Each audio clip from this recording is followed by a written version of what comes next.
Some neighbors in West Omaha are worried about traffic near Miller North High School. 6 News' Johan Marin is on your side and started asking questions. We're already seeing results.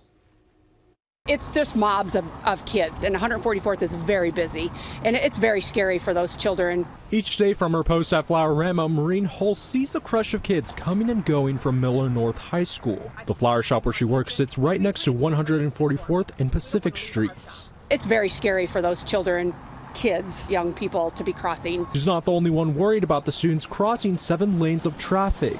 We found people online warning others, unlike other schools, there are no signs telling drivers to slow down. 6 News reached out to Omaha Public Works and they say it's been a complete oversight on their end. They tell us they're now planning to add school zone speed limit signs around Miller North and add school crossing signs to the intersection. The intersection at 144th and Pacific is a very busy intersection, and it's been recently widened.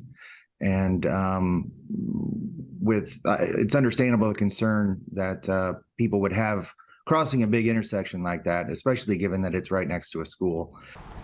The city's already made one change this week. City engineer Jeff Reiselman tells us they put in what's called a leading pedestrian interval.